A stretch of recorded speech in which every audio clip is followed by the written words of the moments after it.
Hola, ¿qué tal? ¿Cómo andamos? Una alegría para mí compartir un ratito con ustedes, acercarnos juntos a un tema que seguramente tiene mucha actualidad y hasta cierta urgencia en tiempos un poco difíciles en la relación que tenemos con todo lo que está un poquito más allá de nosotros mismos. Y entonces bueno, se me invitó a compartirles algo sobre Francisco y el vínculo con la creación, algo que seguramente es importante que lo refresquemos, lo traigamos. Yo le puse como subtítulo Camino hacia lo que somos, porque considero que tenemos que volver a lo que somos para recuperar, ¿no?, este vínculo. Y quería empezar con un pedacito de una carta de Sitle, que era un cacique de una tribu, de una comunidad aborigen de Norteamérica, y que le escribe una carta al presidente que tenía intenciones de comprarles las tierras, ¿no? Y él le dice así: el gran jefe de Washington mandó decir que desea comprar nuestra tierra. ¿Cómo puedes comprar o vender el cielo o el calor de la tierra? Tal idea nos es extraña. Si no somos dueños de la pureza del aire o del esplendor del agua, ¿cómo entonces puedes comprarlos? Cada terrón de esta tierra es sagrado para mi pueblo.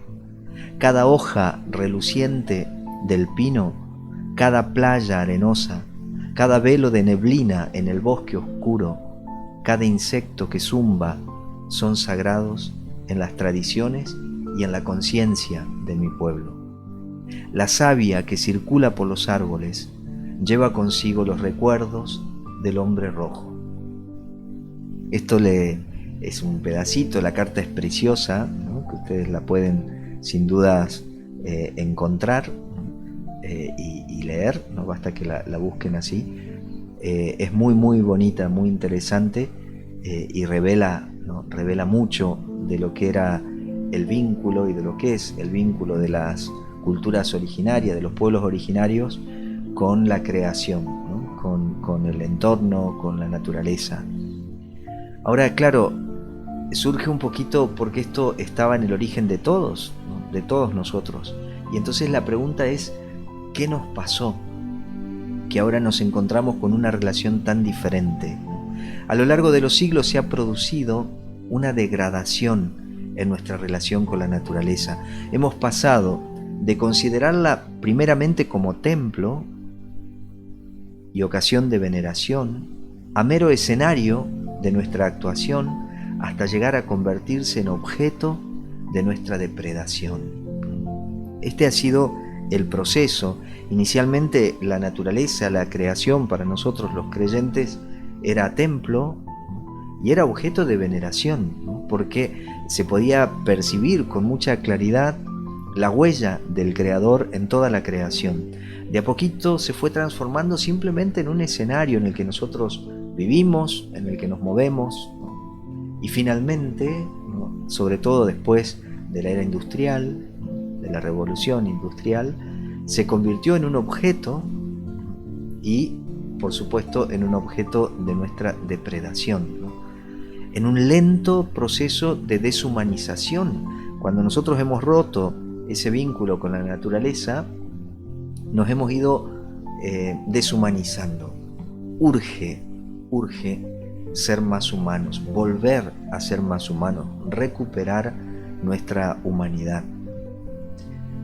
¿Con qué otra cosa se relaciona esta experiencia, esta degradación en el vínculo? Todo esto tiene también que ver con la compulsión por el trabajo. Acción y consumo están interrelacionadas, acción y consumo. Nuestra violencia a la tierra no es solo por lo que extraemos de ella, sino por cómo nos comportamos en ella. Y esto creo que es muy importante. Nosotros, claro, venimos sacralizando el trabajo que es real, ¿no? Que el trabajo dignifica. Ahora, sin dudas nos tenemos que preguntar si todo trabajo dignifica. O sea, hay un trabajo que es compulsivo, que deshumaniza. Hay un trabajo que es esclavo y esclaviza, y eso deshumaniza. No siempre el trabajo humaniza. No siempre el trabajo trae consigo la dignidad. Depende, como en todas las cosas, cómo nos relacionemos con el trabajo, cuál es la visión que tenemos del trabajo, y que el trabajo sea siempre instrumental, ¿no? Y que esto de que sea instrumental sea para construir, ¿no? Juntos, para desarrollarnos siempre juntos, para tener un ida y vuelta con todo el entorno, ¿no? Un dar y un recibir, y un dar de nuevo y recibir, no simplemente recibir y extraer, porque eso naturalmente provoca, ¿no? Muchos daños. Ahora, ¿cuáles son los síntomas de la enfermedad que padecemos? O sea, ¿por qué después de la revolución industrial cambió tanto la relación con la naturaleza? Porque los síntomas son un ego, ¿no? Que crece sin conciencia.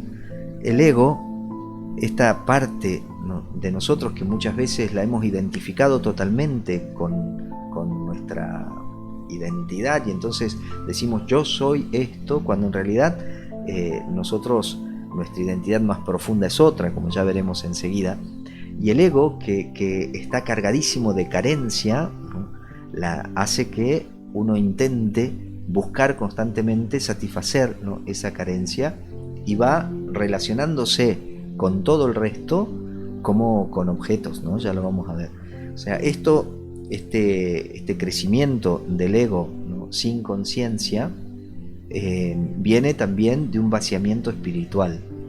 La experiencia espiritual honda es lo que nos permite una apertura siempre mayor y más amigable con todo el entorno, ¿no? Una desvinculación profunda y una gran sed de apropiación. Cuando nosotros nos desvinculamos del otro y de lo otro, crece en nosotros esta ambición de apropiarme, también propia del ego, ¿no?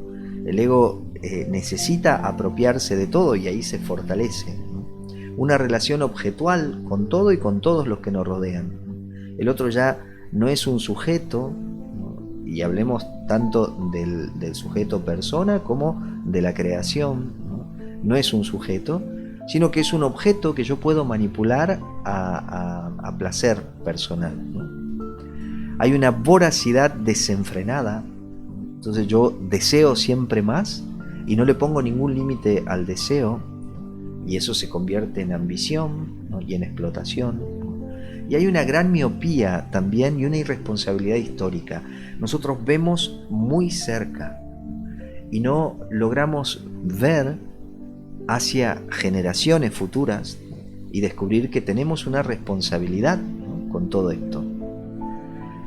Es interesante que las tradiciones aborígenes tienen muchísimo para decirnos. Necesitamos aprender el trato que tienen estas tradiciones con la Madre Tierra. Necesitamos con urgencia su sabiduría para reequilibrar nuestra relación con la naturaleza y aprender a venerarla. Volver a habitar, ¿no? este lugar como en un templo. Y esto va a hacer que todo en nosotros se vuelva sagrado. Estas tradiciones aborígenes han desarrollado un alto sentido del vínculo del ser humano con la naturaleza. Sienten que forman parte de una totalidad, y esto es fundamental. Somos parte de una totalidad. Esa totalidad no nos pertenece, sino que nosotros somos pertenecidos, nosotros le pertenecemos a esa totalidad de la misma manera que le pertenece toda la creación. Y esto es una intuición de Francisco como muy clara, ¿no? O sea, Francisco no es un ecologista, ¿no?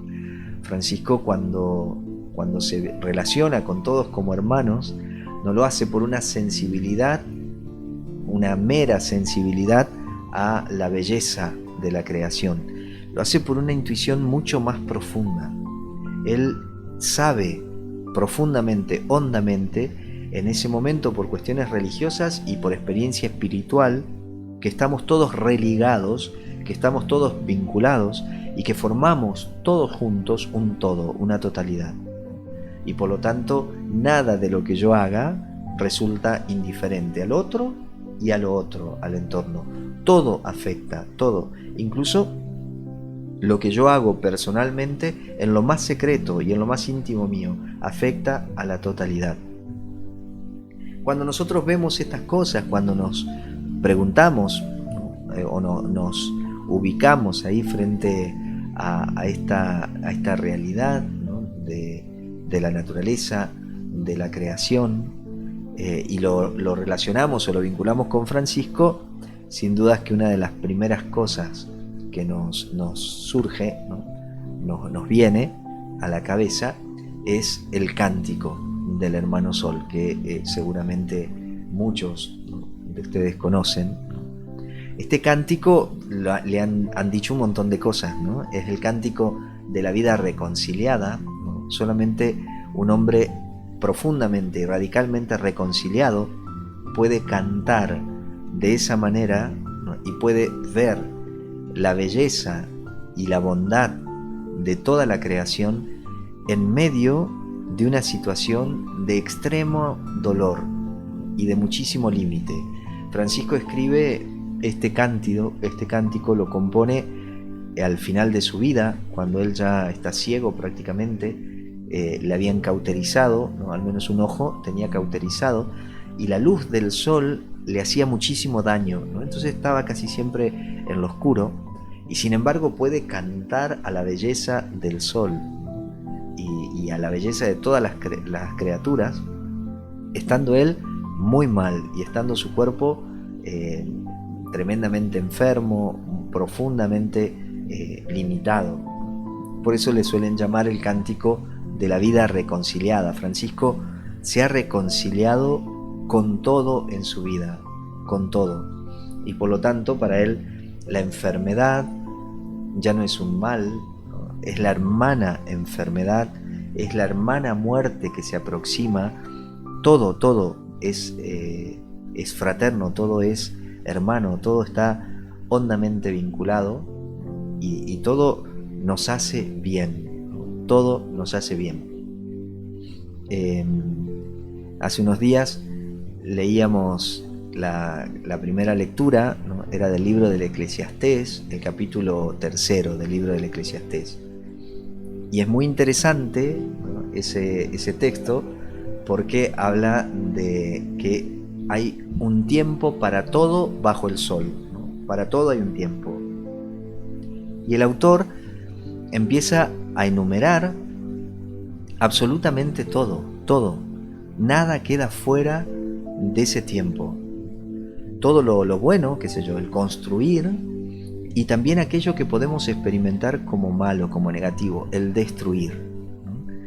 Hay un tiempo para el construir y hay un tiempo para el destruir. Hay un tiempo para perder y hay un tiempo para encontrar. Hay un tiempo para rasgar y hay un tiempo para coser. O sea, todo lo que por ahí nosotros consideramos así a simple vista como opuesto, simplemente son polos distintos de la misma unidad, ¿no?, necesarios. Nosotros no podemos experimentar el día si no existiese la noche, ¿no?, y viceversa. Por lo tanto, no podemos decir que uno es bueno y el otro es malo. Eso no existe. Y hay algo muy bonito en la experiencia de los místicos, de aquellos que se han abierto a una experiencia del fondo de todo lo real, ¿no?, a una experiencia de profundidad espiritual que no es el último escalón de la vida espiritual, sino que es lo que nosotros vivimos cotidianamente, prácticamente sin darnos cuenta, ¿no? O sea, la apertura a la vida mística y a la experiencia mística es para todos, ¿no?, y no como un privilegio, no como algo que se llegará con mucho esfuerzo, sino casi como una condición de posibilidad de cualquier comprensión profunda de la realidad.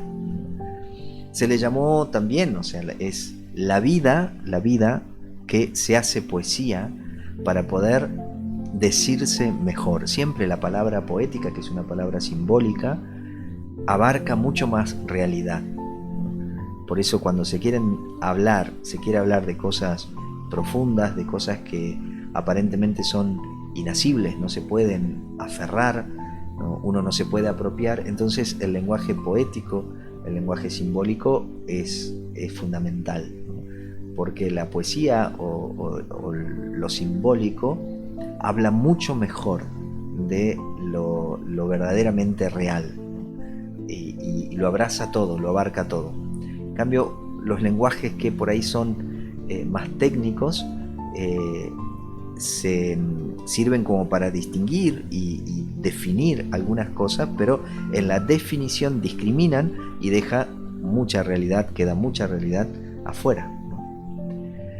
Es la manifestación de la alianza originaria y la invitación a regresar a esta alianza. ¿Por qué? Porque en el cántico lo que se ve con mucha claridad es que ahí la alianza, el vínculo que hay entre el hombre, la mujer y la creación es un vínculo necesario, ¿no? Fundamental. Sin ese vínculo no es posible nada, no es posible llamar hermano o hermana a nada ni a nadie.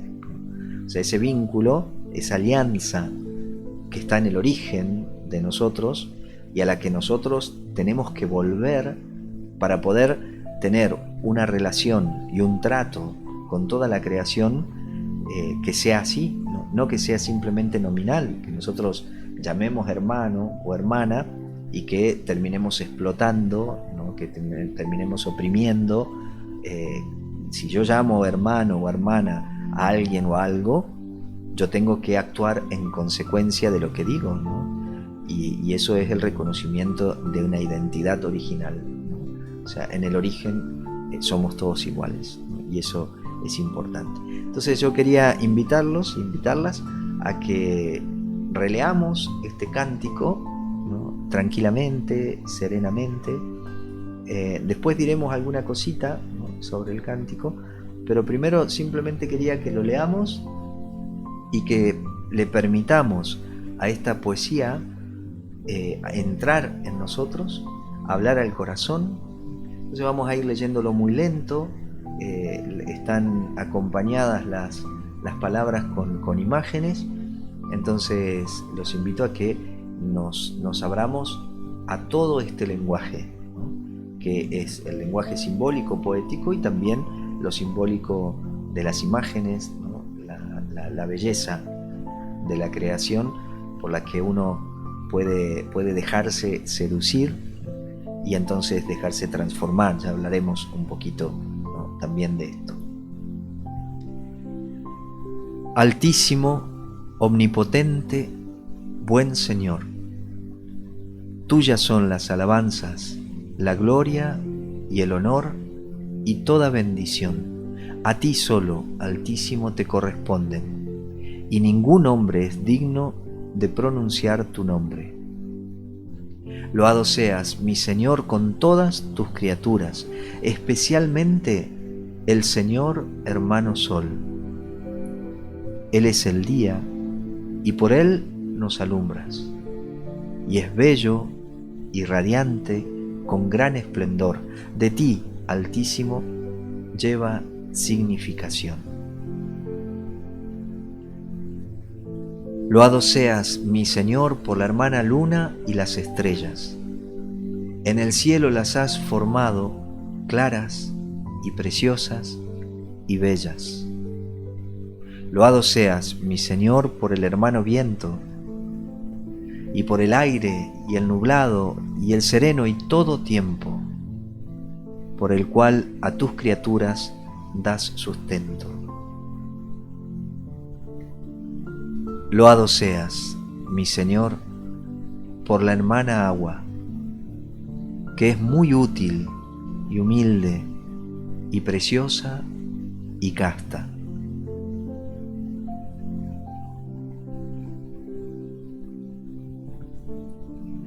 Loado seas, mi Señor, por el hermano fuego, por el cual alumbras la noche, y es bello, y alegre, y robusto, y fuerte.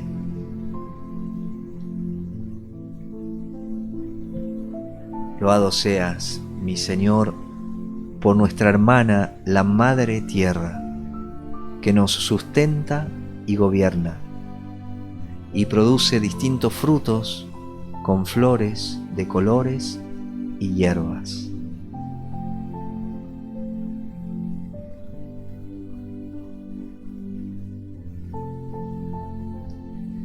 Loado seas, mi Señor, por los que perdonan por tu amor y sufren enfermedad y tribulación.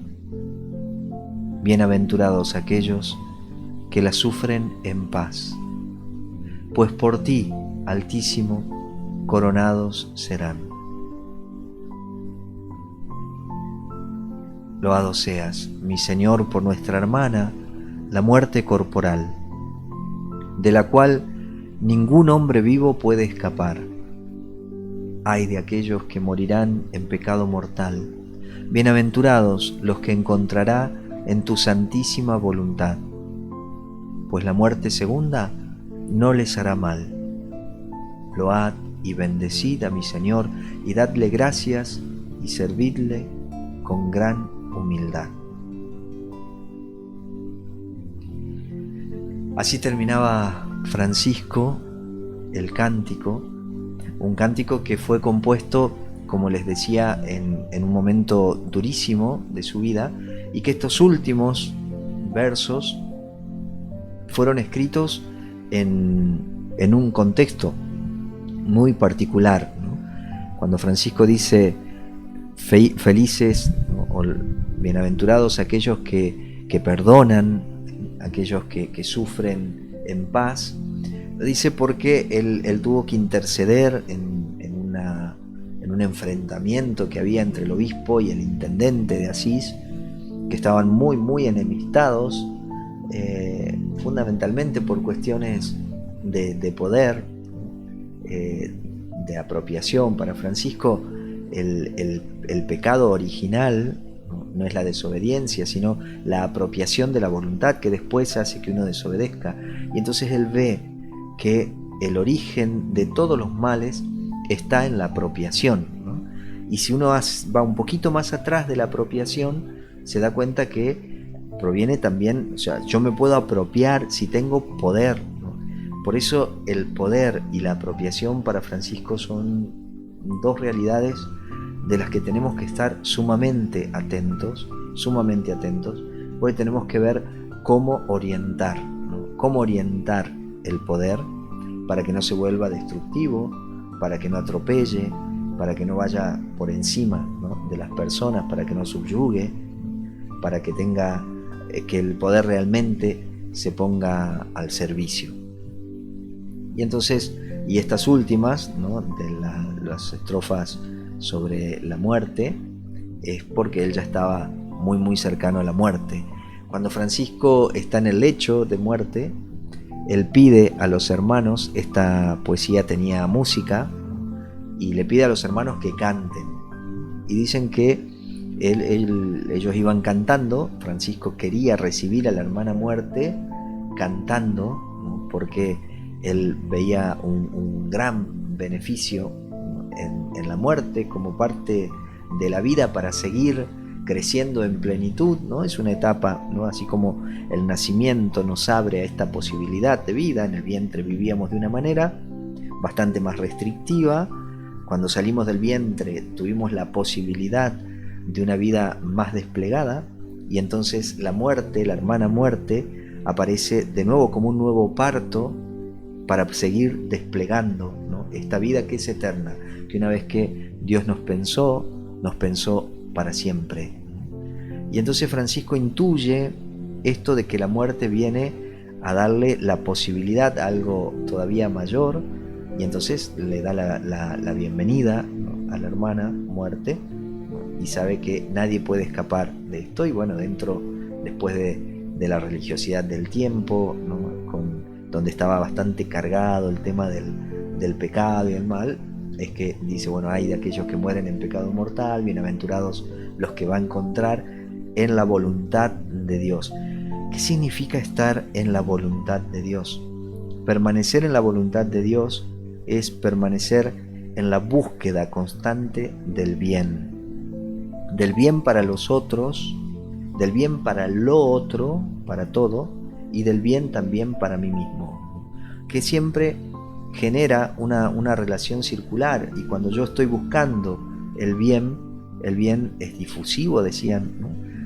Los que estudiaban y los que les gusta hablar con palabras difíciles, quiere decir que el bien se expande, ¿no? Es contagioso, y por eso va tocando todo. Una vez que se libera del corazón, lo va tocando todo y lo va transformando todo. Y esto es vivir en la voluntad de Dios, ¿no? ¿Se acuerdan que de Jesús se dice que fue un hombre que pasó su vida haciendo el bien? Dice Pedro en el libro de los Hechos. Un hombre que pasó su vida haciendo el bien. Y eso es vivir en la santa voluntad de Dios. Y entonces la muerte segunda, que era la concepción del juicio, no les hará mal, ¿no? O sea, si uno se ha ejercitado siempre en esta dinámica del bien, no hay nada que nos pueda hacer mal, ¿no?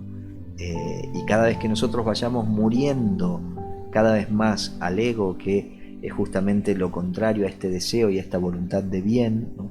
El ego, como está cargadísimo de carencia, ¿no? De necesidad, tiende muchísimo a la apropiación, y entonces naturalmente está en tensión con este deseo, ¿no? Y esta voluntad de bien, ¿no? Que tiene mucho que ver con la gratuidad, ¿no? Algo que al ego le cuesta mucho entender. Y entonces la muerte segunda no le va a hacer mal, y alaben y bendigan a mi Señor, dice Francisco, denle gracias siempre y sírvanlo con gran humildad. El otro día escuchaba, veía un videito de Muji, que es un sabio, un maestro hindú, que tiene un video muy muy bonito sobre la oración de acción de gracias, y él dice, no necesito razones para dar gracias, tengo que dar gracias de todo corazón, y de a poco van a ir apareciendo los motivos, pero los motivos surgen de dentro y surgen después que uno empieza a dar gracias. Cuando nosotros creemos que el agradecimiento viene después de encontrar razones para agradecer, y ahí depende de cómo estemos, las vamos a ver o no. En cambio, si uno comienza a agradecer, ¿no? Con profundidad y desde lo más hondo del corazón, ¿no? Uno agradece, y de a poquito van surgiendo un montón de motivos para dar gracias, y entonces después uno se da cuenta que está rodeado de bien, ¿no? De bondad y de mucho para agradecer, muchísimo más de lo que alcanzamos a concebir, mucho más. Bien, entonces me parece que es urgente volver a la alianza originaria, una alianza que hemos roto por falta de atención al avance de ese ego. O sea, nosotros vamos a tener que recuperar un poco de atención para ver, a ver dónde acá está avanzando el ego, dónde yo estoy cargado de miedos, ¿no? Y entonces el miedo hace que yo quiera apropiarme de cosas y llenarme de cosas y empiece a usar a las personas y demás. O sea, cuando yo me doy cuenta que el ego está avanzando, yo tengo que aprender a ponerle límites. Tengo que aprender a ponerle límite. Pero que sin embargo, esa alianza que nosotros habíamos roto sigue viva y operante desde lo más hondo de nuestro ser. Esa alianza permanece ahí en el fondo, no se ha perdido. Nosotros hemos roto el vínculo con esa alianza, pero la alianza no se perdió.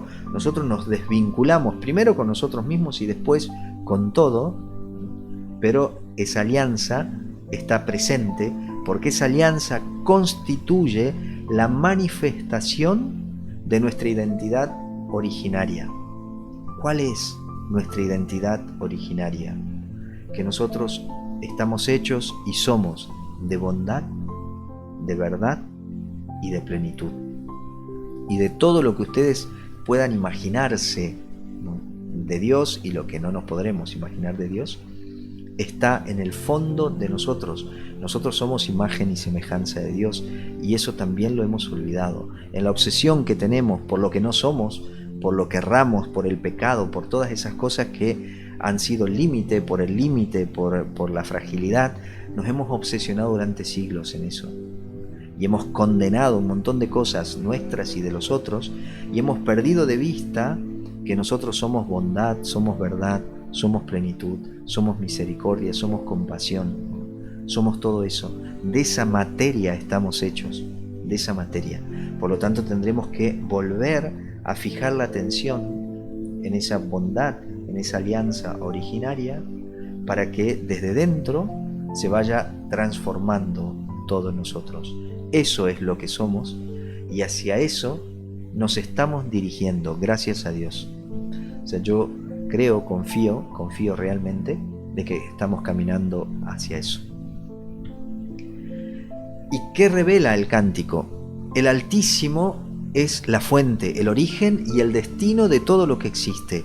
Él es nuestra fuente, nuestro origen, nuestro destino. Y el hombre no es digno de mencionar a Dios, porque ha roto con esa alianza, porque habíamos optado por ignorar la importancia de este vínculo. Dice una mística franciscana: no hay peor pobreza que la ignorancia. No la ignorancia de conocimientos intelectuales, la ignorancia de estas realidades fundamentales.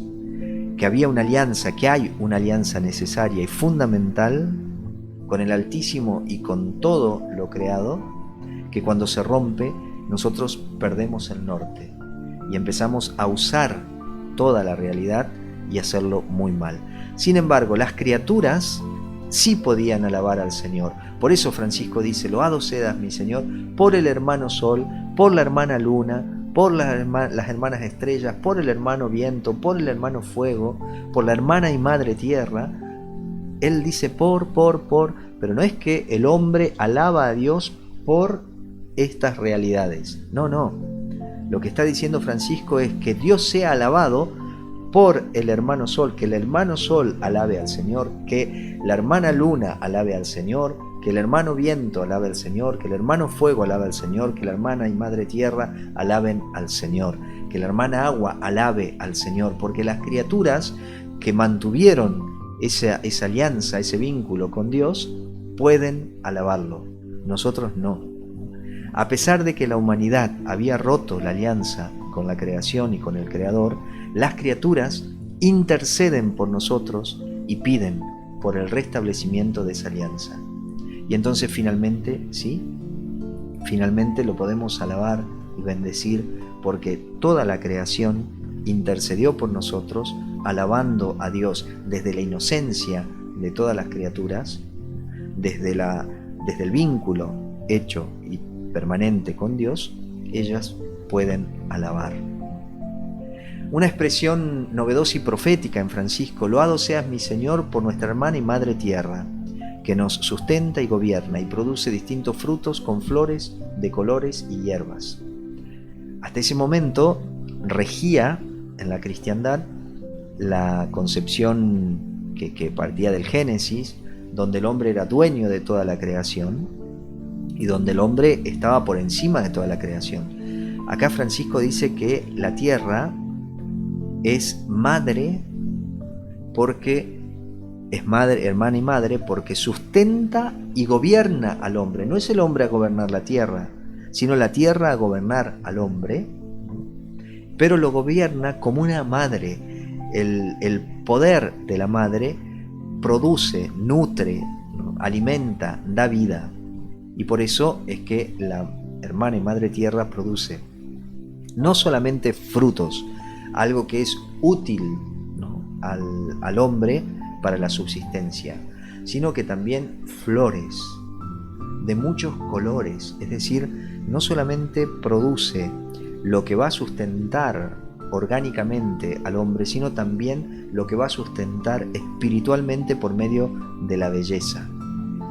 Por lo tanto, urge volver a la reconstrucción de esta alianza. Para eso tenemos que crecer en conciencia. ¿Qué es lo que está pasando ahora?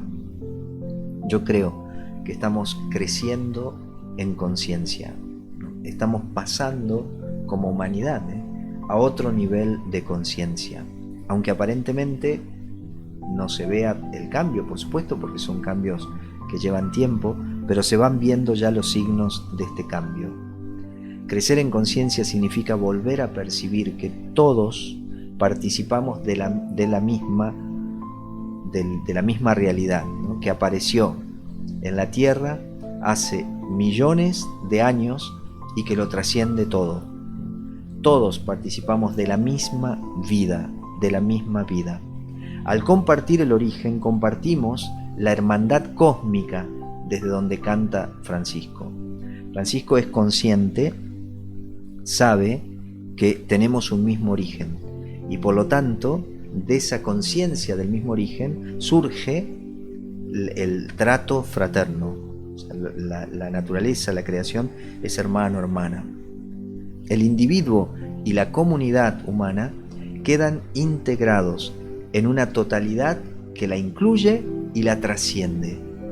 La dualidad, esa separación, esa discriminación que hacíamos, queda superada por la relación, no solo entre los humanos, sino con un entorno habitado de presencia, con mayúscula, y de presencias, con minúscula, donde el hecho de percibirse separado es enfermedad y espejismo.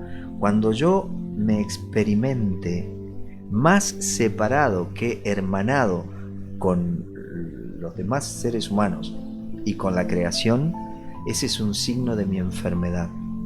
Y es un espejismo, no es la realidad. No estoy viviendo en la realidad, porque la realidad es que somos todos hermanos, que todos tenemos un mismo origen y todos compartimos una misma vida que se manifiesta de diferentes maneras, pero la vida es una sola. La vida es la misma para todos, la misma. Y ahí estamos profundamente unidos.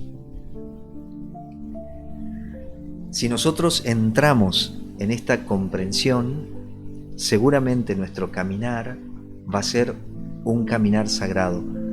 Toda nuestra vida dentro de este templo se va a convertir en sagrado. Todo esto nos convierte en seres atentos a cada paso que damos sobre la tierra. Y esto escribe también un aborigen, un hombre perteneciente a un pueblo originario. Cada paso que des en la tierra debe ser una plegaria. La fuerza de un alma pura y buena está en el corazón de cada persona y crecerá como una semilla cuando camines de forma sagrada.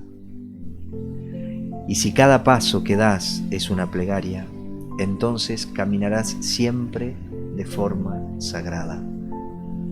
Si nosotros caminamos de esta manera con un profundísimo respeto por todo, la semilla de bondad que está en el corazón de todos, esa semilla va a crecer, se va a desplegar.